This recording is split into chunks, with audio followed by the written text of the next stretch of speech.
놀이도 순진무구함도 필요하고 꽃들도 흐드러지게 피어야지. 그렇지 않으면 세상은 우리에게 너무 작을지 몰라. 그리고 사는 낙도 없겠지. 구름 덮인 하늘에서 흐릿한 골목으로 떨어지는 햇살. 무엇을 비추든 상관없다. 바닥에 나뒹구는 병조각, 너덜너덜 찢어진 벽보, 아이들의 금빛 머리카락. 햇살은 언제나 빛을 내려주고 마법으로 세상을 아름답게 만든다.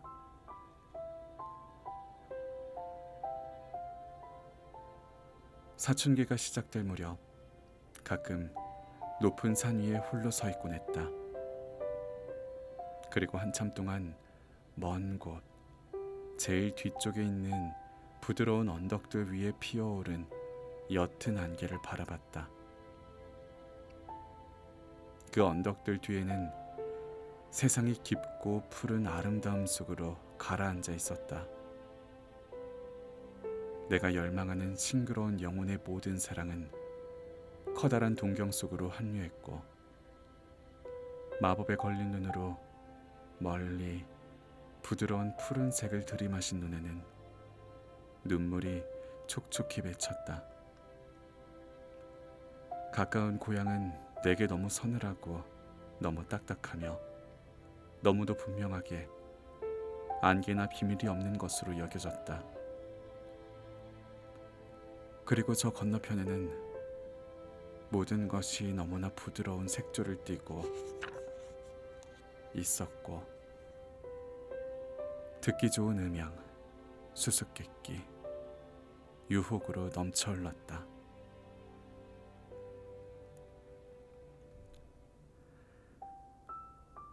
자연을 사랑하는 사람들이 가끔 여우나 뻐꾸기를 보게 되어 관찰할 수 있는 것이 그들에게 작은 체험이자 행운인 것처럼, 나에게 그 새를 만나는 일 또한 매번 하나의 체험이자 행운이며 자그마한 모험이었다. 그건 잠시 피조물이 흉악한 인간에게 갖는 두려움을 잃어버리거나 또는 인간 자신이 낙원에서 추방되기 이전의 삶의 순진무구함을 다시 생각해보게 되는 순간과 같았다.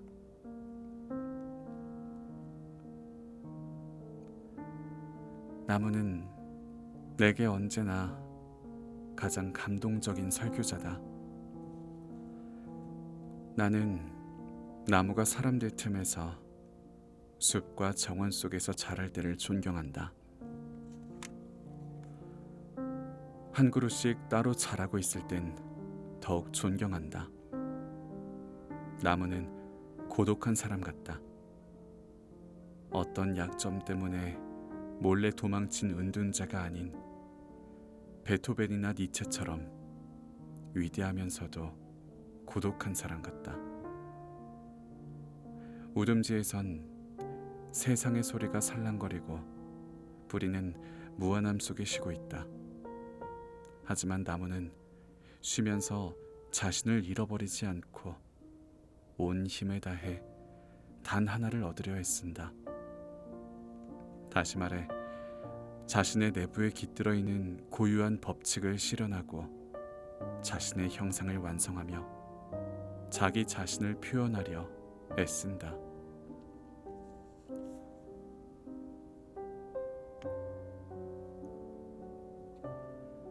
나무들의 귀 기울이기를 배운 자는 더 이상 나무가 되기를 갈망하지 않는다. 그는 현재의 상태 이외에 어떤 것도 되기를 갈망하지 않는다. 그것은 고향이다. 그것은 행복이다. 어린 시절부터 항상 자연의 기이한 형태를 바라보는 버릇이 있었다. 나는 그대로를 관찰하지 않고 자연의 고유한 매력과 복잡하고 심오한 언어에 흠뻑 빠져들었다. 나무처럼 변해버린 긴 나무 뿌리, 암석에 그려진 여러 색깔의 무늬, 물 위에 떠다니는 기름 덩어리, 유리에 난 금, 이와 비슷한 온갖 사물이 때때로 커다란 매력으로 다가왔다. 무엇보다도 물과 불, 연기, 구름과 먼지, 그리고 특히 눈을 감았을 때 나타나는 빙빙 도는 색채의 무늬가 매력적이었다. 어린 시절 낚시하는 날의 기쁨과 충만한 행복감은 전설과 같은 것이자 더 이상 믿을 수 없는 일이 되었다. 하지만 인간은 별로 변하지 않는다. 어떤 기쁨과 도취, 유희를 맛보려 한다. 오늘날 나는 낚시 대신 수채화 그리기에서 그런 기쁨을 누리고 있다.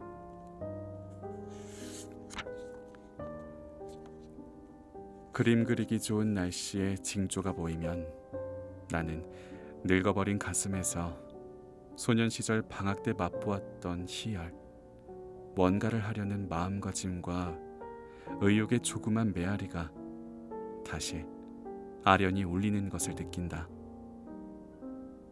요컨대 그때가 나의 좋은 시절이었고 나는 여름이 올 때면 언제나 그런 날이 오기를 기다렸다.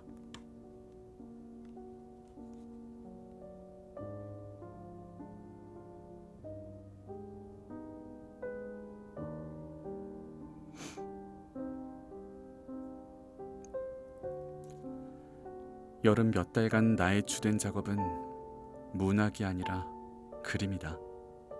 나는 눈이 허락하는 한 우리의 아름다운 숲 언저리 밤나무 아래에 앉아 태신의 맑은 언덕과 마을을 수채화로 그렸다.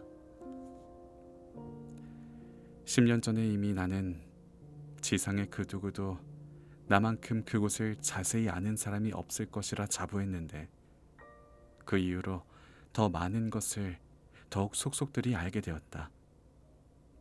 내 그림 가방은 두툼해졌다. 해마다 그렇듯이 들판은 모르는 사이 조금씩 더 누런색을 띠었고 새벽 공기는 더 시원해졌으며 저녁사는 점점 더 보랏빛으로 변해갔다. 자연에는 수없이 많은 색채가 있다. 그런데 우리는 이러한 색의 수를 20개쯤으로 줄여버리기로 마음먹었다. 수백 장의 그림용 전지와 수많은 물감을 소모했다. 수채화 물감이나 제도용 펜으로 오래된 집과 목조 지붕, 정원의 담벼락, 밤나무숲, 가까운 산과 먼 산에 존경을 표하기 위해서였다. 나는 이곳에 많은 나무를 심었고 가장자리에는 조그만 대나무 숲도 조성했으며 꽃도 많이 가꾸었다. 그러므로 내가 비록 태신 사람이 되지는 않았다. 되진 않았다 해도 클링조어의 저택과 언덕의 붉은 집이 오랫동안 그랬듯이 성 아본디우 교회의 땅은 내게 다정스레 자리를 제공할 거라고 희망한다.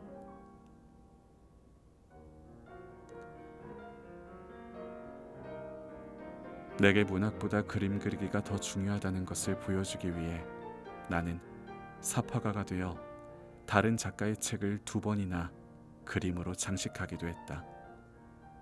그러나 이 모든 작업보다 훨씬 멋진 것은 여름날 바깥의 자연 앞에서 햇빛과 바람 속에서 그림을 그리는 일이다.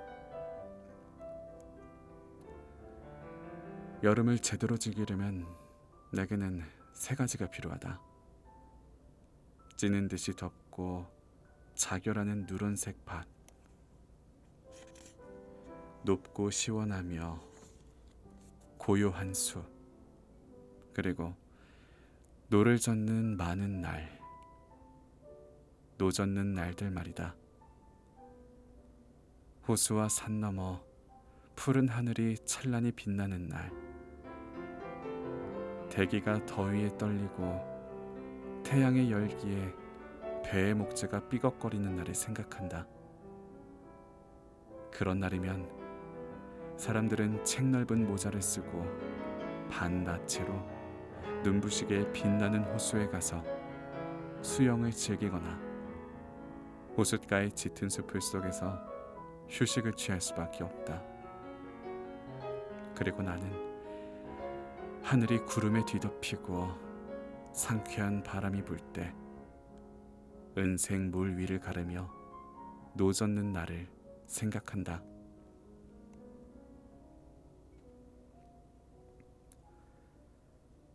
보데노 근처의 작은 집을 비울 때였다. 나는 결국 정원으로 달아났다. 아이들이 밟아 다져놓은 모래더미 위에는 상자들, 줄로 묶은 가구들이 놓여 있었다. 망가진 너도 밤나무 울타리 저편에서 위협하듯 기다리고 있는 가구 운반차가 희미하게 보였다. 나는 5년 전에 설치한 울타리를 따라 장작 창고를 향해 걸어갔다. 그곳에는 내가 톱질하고 쪼개서 비축해둔 장작들이 그대로 있었다. 손도끼와 도끼, 톱과 동력삽, 삽과 갈퀴는 모두 치워져 있었다. 그리고 최근 들어 소홀했던 앞쪽 모랫길에는 잡초가 무성하게 자라고 있었다. 그러나 그 옆에는 붉은 당아옥이 마치 어엿한 가로수길처럼 두 줄로 솟아 위용을 자랑하고 있었다. 나는 모든 당아옥에서 씨들을 빼냈다.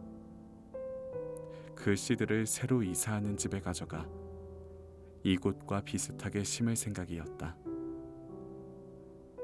묵직한 해바라기에는 박새들이 매달려 씨앗을 쪼아 먹고 있었고 관목에는 붉은 나무 딸기가 늦도록 달려 있었다.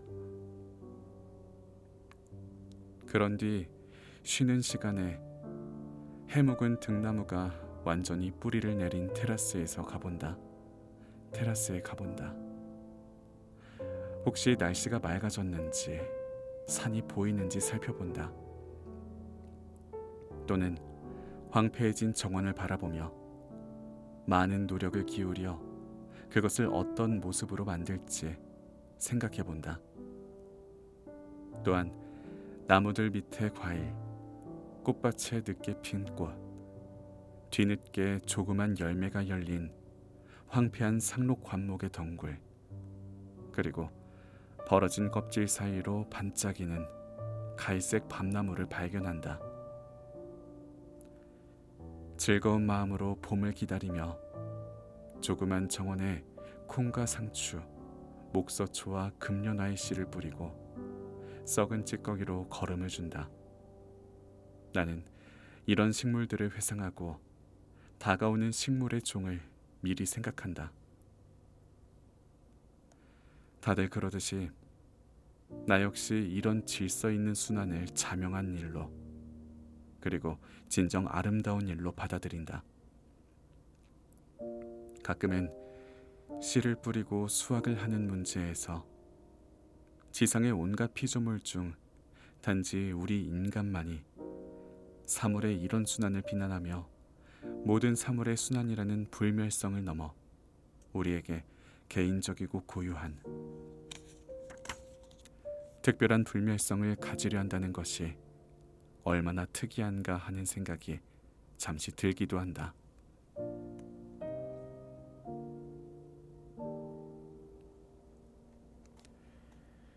정원이 있는 사람에게 지금은 허다한 봄일을 생각할 시간이다. 이때 사람들은 텅 빈 화단 사이에 좁은 길을 생각에 잠겨 돌아다닌다. 화단의 북쪽 가장자리에는 눈이 조금 남아 있어 아직 봄 분위기가 나지 않는다. 그러나 초원이나 시냇가, 따뜻하고 가파른 포도밭의 가장자리에는 녹색을 띤 여러 생명들이 이미 꿈틀거리고 있다.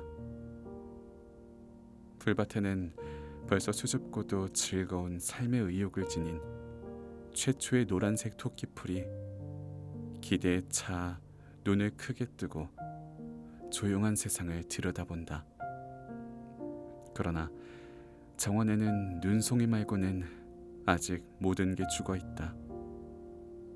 여기에는 봄이 저절로 가져다 주는 것이 별로 없다. 벌거벗은 화단은 참을성 있게 손질과 씨앗을 기다리고 있다. 상추가, 저기에는 흥겨워하는 완두가, 저쪽에는 딸기가 자랄 것이다. 우리가 파헤쳐진 땅을 고르고 매끈한 선을 멋지게 긋는다. 이후 그 속에 씨앗이 들어가게 된다. 우리는 마음속으로 조그만 꽃밭의 색과 형태를 분배하고 푸른색과 흰색을 쌓아 올리며 사이에 웃고 있는 붉은색을 배치한다. 여기는 물망초로, 저기는 목서초로 화려하게 장식하고 반짝이는 금연화를 아끼지 않는다.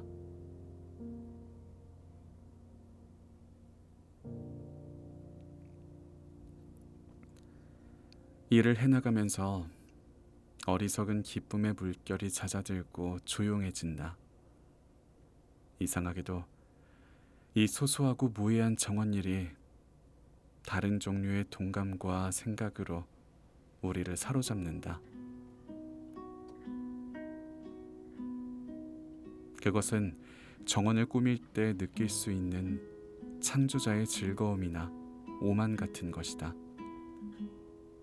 우리는 약간의 땅을 머리와 의지에 따라 조성할 수 있고 여름을 대비해 좋아하는 과일과 색채, 향기를 만들어낼 수 있다. 우리는 조그만 꽃밭, 얼마 안 되는 벌거벗은 땅을 색채의 물결, 눈요깃거리나 작은 에덴 동산으로 만들 수 있다. 결국 우리는 온갖 욕구나 상상력으로 자연이 원하는 바를 하려고 해야 하고 자연의 의도대로 이루어지도록 해야 한다. 자연은 무자비하다. 자연은 아첨을 통해 그로부터 뭔가를 얻어가게 하고 얼핏 보아 계략에 넘어가는 것 같지만 나중에 그만큼 엄격하게 자신의 권리를 요구한다.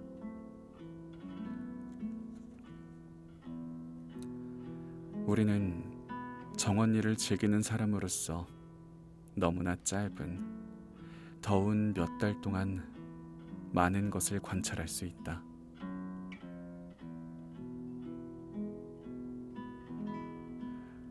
우리가 원하고 그 일에 소질이 있다면 오직 다음과 같은 즐거운 것만 볼 수 있다. 즉, 자기와 같은 종류의 개체를 새로이 만들어내고 형성하는 데 있어서 넘칠 듯한 땅의 힘, 구성하고 색을 부여하는 자연의 유희 본능과 상상력, 그리고 자연에서 인간적인 것에 대한 여러 가지 동감으로 즐겁고도 소소한 생활을 맛볼 수 있다. 식물 중에도 좋은 가장과 나쁜 가장, 절약가와 낭비자, 분수를 아는 자와 기식자가 있기 때문이다.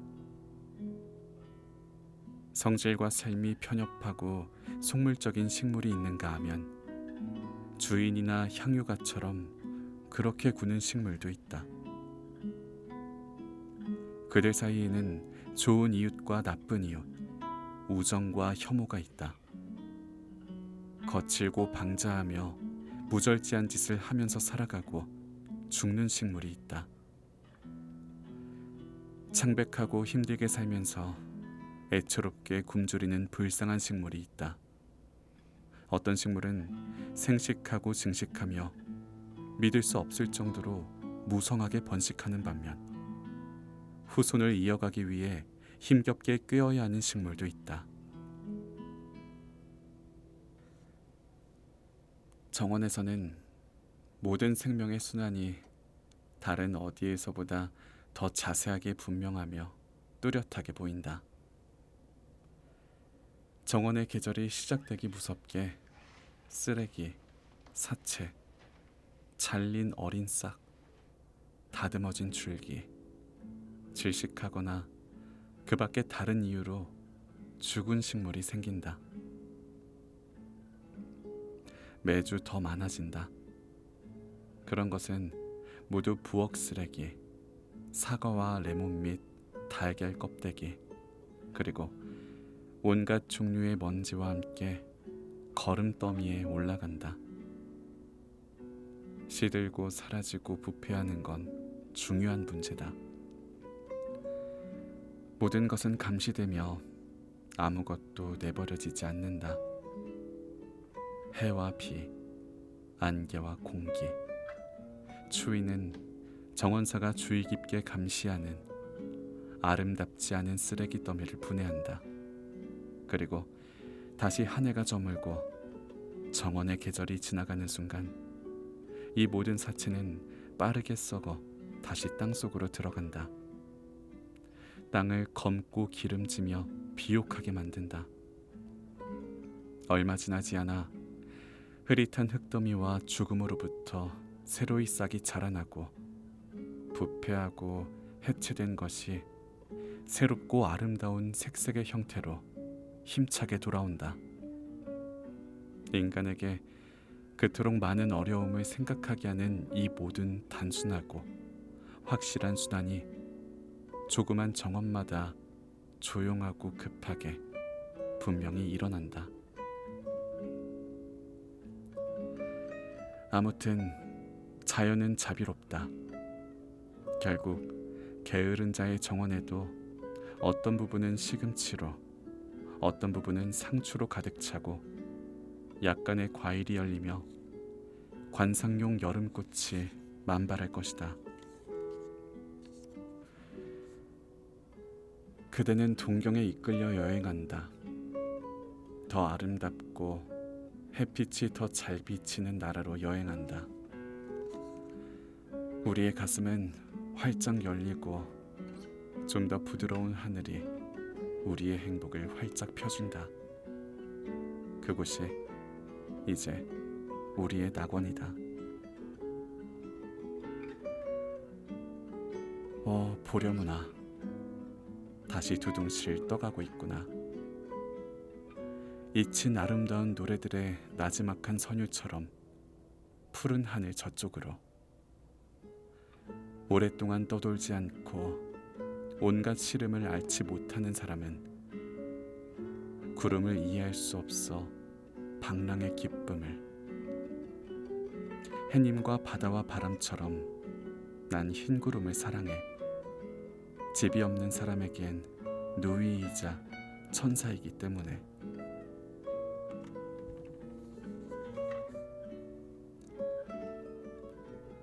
상념에 젖어 울타리를 넘으려다가 맷꽃이 얼굴을 스치는 바람에 그 꽃을 따서 입에 물었다.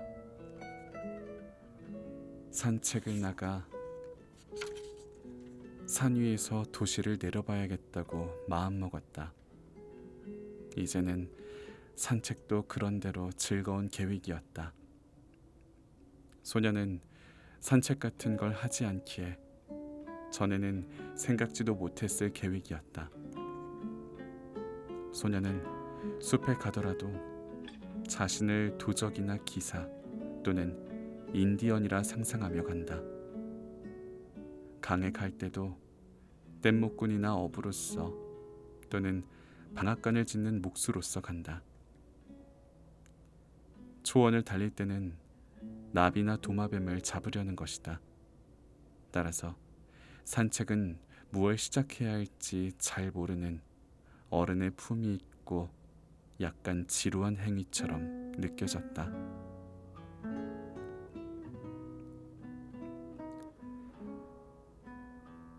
내 가슴 속에 넓고 거친 물결 같은 것이 일었다.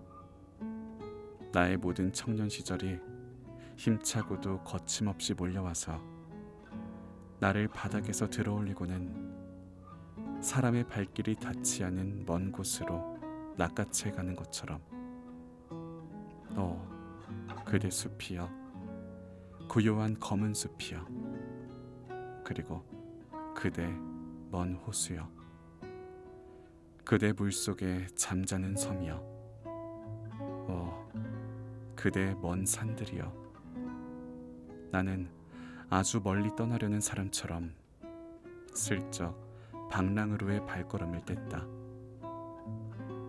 어둠에 쌓인 일대는 동화 속 풍경처럼 말없이 내 주위를 감싸고 있었다.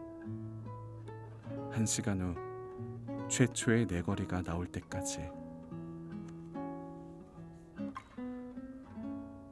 고향과 일상에서 벗어나면 우린 아무 걱정도 하지 않고 일에서도 완전히 해방된다. 여행의 이러한 분위기에서 우린 평소에 하지 못한 일을 할 수 있게 된다. 훌륭한 그림 몇 점에 조용히 감사하며 목적 없는 시간을 보낼 수 있고, 고귀한 건축물에서 울리는 아름다운 음을 열린 마음으로 황홀하게 들을 수 있다.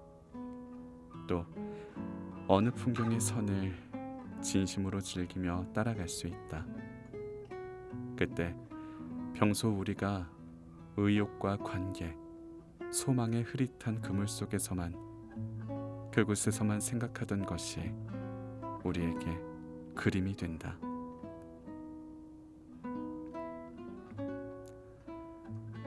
자연 가까이에서 그의 힘과 위안을 맛보기 위해 아름다운 장소로 여행하기만 하면 된다는 생각은 널리 알려진 오류다. 뜨거운 거리를 피해 달아난 도시민에게 바닷가나 산속의 시원하고 깨끗한 공기가 도움이 되는 건 분명하다. 그는 그것으로 만족해한다. 보다 신선한 기분을 느끼고 심호흡을 하며 잠을 더 잘 잔다. 그리고 자연을 제대로 즐기고 내부에 흡수했다고 생각하고 감사하는 마음으로 귀향한다. 그런데 그는 자연 가운데 가장 피상적인 것, 가장 비본질적인 것만 받아들이고 이해했으며, 가장 좋은 것, 길가에 있는 것은 발견하지 못한다. 그런 사람은 보고 찾아내며 여행하는 법을 터득하지 못한다.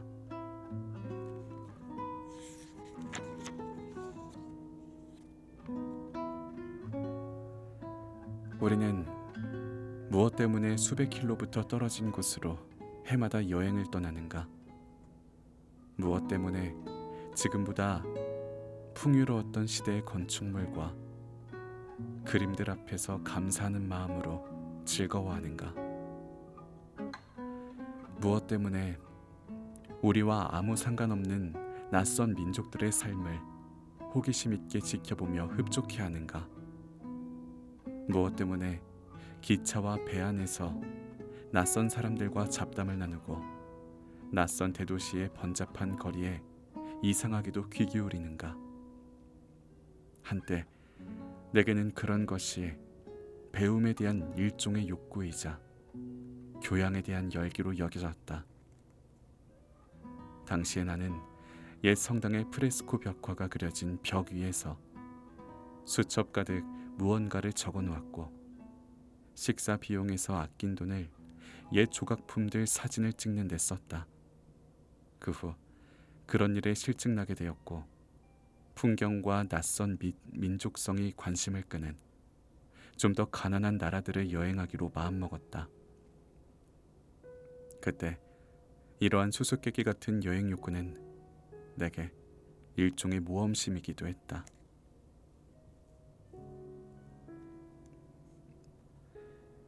여행의 시작은 일상적인 단조로움, 일과 분노로부터 휴식을 취하는 데 있는 것이 아니라 모르는 사람들과 함께하고 다른 광경을 관찰하는 데 있다. 여행의 시작은 호기심의 충족에 있는 것도 아니다.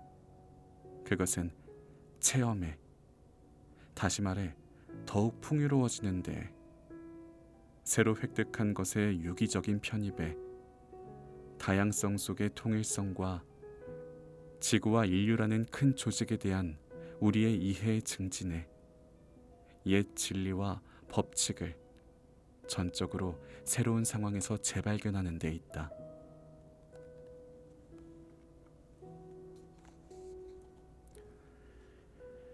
여행은 아무튼 우리에게 많은 것을 제공해 줄 수 있다. 예를 들어 신체에는 위생학적인 가치, 감각을 자극하는 장소 및 공기 전원의 가치를, 정신적으로는 비교의 매력과 점진적인 적응의 승리를 안겨줄 수 있다. 어쩌면 모든 사람에게는 그가 가장 편안하게 느끼는 일종의 풍경이 있을지도 모른다. 어떤 사람은 바다나 알프스 고지, 평원을 순전히 신체적으로 견디지 못할지도 모른다. 그러나 모든 새로운 땅에 낯설어하고 적응하지 못해 마음의 부담을 느끼는 사람은 가여울 정도로 불쌍하다.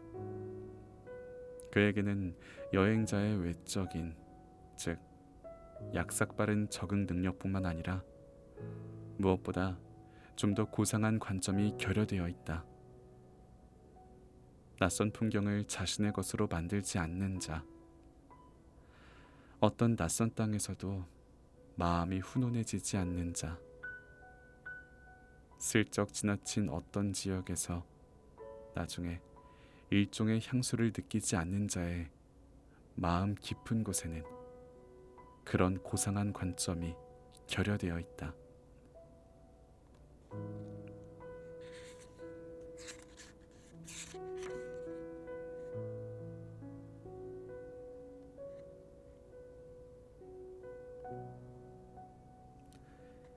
여행자는 모든 것을 보거나 알려고 할 필요가 없다. 스위스 알프스에 있는 2개의 산과 골짜기를 돌아다니며 세심히 둘러본 자는 같은 시간에 일주 여행 차표로 전 국토를 여행한 자보다 스위스를 더 잘 알게 된다. 나는 루체른과 피츠나우에 5번쯤 가보았다. 그런데도 피어발트 슈테터 호수를 진정으로 이해하고 파악하지 못하다가 일주일 동안 혼자 노젓는 배를 타고 호수에서 지내면서 모든 만에 가보고 모든 원근감을 음미해보고 나서야 그럴 수 있었다. 그 이후로 그 호수는 내게 속하며 마음만 먹으면 언제든 사진과 지도 없이 아무리 하찮은 부분이라도 하나하나 확실히 떠올리며 새로이 사랑하고 즐길 수 있다.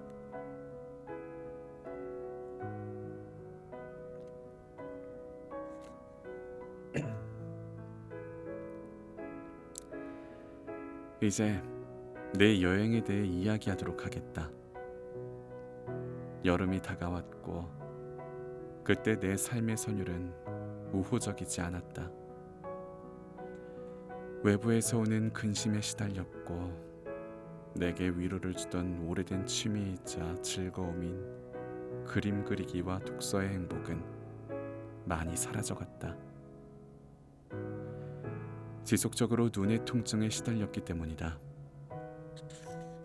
이미 오래전부터 그런 증세가 있었지만 근래에 들어 매우 격렬하게 지속되었다.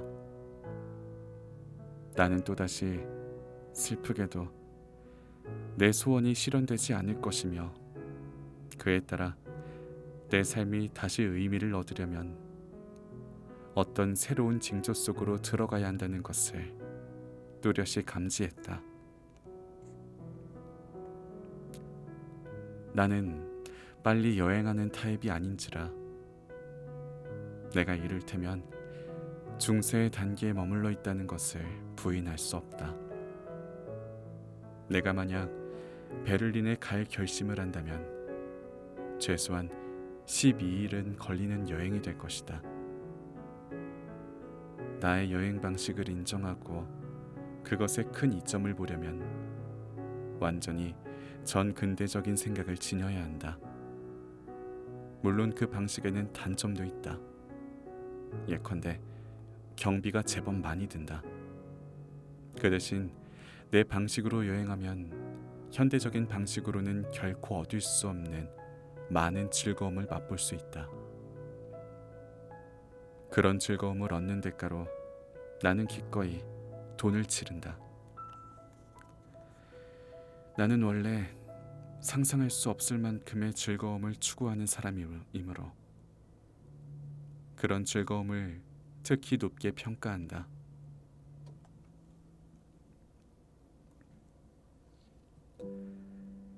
여행 도중에 되어가는 대로 자신을 맡기고 우연을 신뢰하는 것은 확실히 좋은 방식이다. 그러나 모든 여행은 즐겁기 위해, 보다 깊은 의미에서 하나의 체험이 되기 위해 확고하고 특정한 내용과 의미를 지녀야 한다. 지루한 나머지 또 김 빠진 호기심 때문에 내적인 본질에 진정한 관심을 느낄 수 없는 여러 나라를 두루 돌아다니는 것은 잘못되고 우스운 일이다.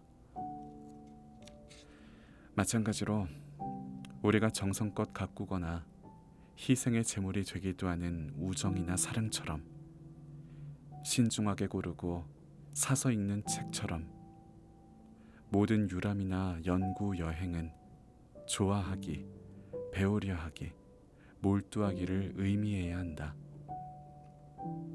여행은 어떤 나라와 민족, 어떤 도시나 풍경을 여행자의 정신적 소유물로 만들려는 그런 목적을 지녀야 한다. 여행자는 헌신적인 사랑으로 낯선 것에 귀 기울여야 하고 그것에 담긴 본질의 비밀을 끈기 있게 알아내려고 노력해야 한다.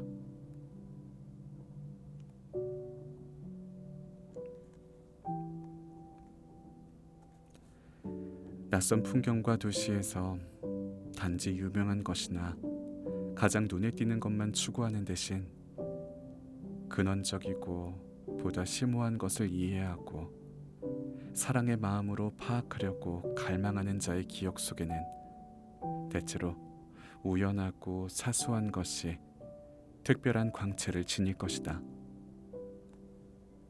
피렌체를 떠올려 보면 맨 처음 생각나는 건 성당이나 시의회의 오래된 궁전이 아니라 보볼리 정원에 있는 조그만 금붕어 연못이다. 피렌체에 처음 도착한 날 오후에 나는 그곳에 몇몇 부인들 그리고 그들의 아이들과 대화를 나누었다. 그때 처음으로 피렌체의 말을 들었고 많은 책에서 보아 그토록 친숙해진 그 도시를 처음으로 그에 관해 대화를 나누거나 손으로 만질 수 있는 어딘가 현실적이고 살아있는 것으로 느꼈다. 피렌체의 성당과 오래된 궁전, 모든 유명한 것은 그 때문에 나의 기억에서 사라지지 않았다. 이제 어디로 갈 것인가? 며칠 정도나 귀향을 지연시킬 수 있을 것인가? 추측컨대 나는 오랫동안 여행할 것이다. 아마 겨우내, 어쩌면 일평생. 결국은 곳곳에서 이런저런 친구를 만나 저녁이면 포도주를 마실 것이다. 때로는 나의 천사가 어느 어스름한 시간에 다시 내 앞에 나타나리라. 또 내 청춘의 성소들도, 그리고 어디서나 내 자유의지로 차가운 바람을 맞거나 흩날리는 나뭇잎을 보고 다시 슬퍼하지만은 않고 웃으리라. 가끔 그렇게 생각했듯이 아마 내 안에 어떤 해악가가 숨어 있을지도 모른다. 그렇다면 나는 잘해 나갈 것이다. 그 해악가가 아직 완전히 발전한 것은 아니지만 내가 보기에 아직 충분히 나빠진 것도 아니었다. 나는 우리가 종종 듣고 나는 어떤 특수한 여행 재능을 신뢰하지 않는다. 여행 중에 낯선 것에 금방 친숙해지고 진정하고 가치 있는 것을 볼 줄 아는 자들, 이들과 어떤 의미를 인식하고 자신이 가진 운명의 별을 따를 줄 아는 자들은 똑같은 사람들이다. 삶의 근원에 대한 격렬한 향수, 모든 살아있는 것, 창조하는 것, 성장하는 것과 친해지고 하나됨을 느끼려는 갈망은 세계의 비밀로 들어가게 해주는 그들의 열쇠다.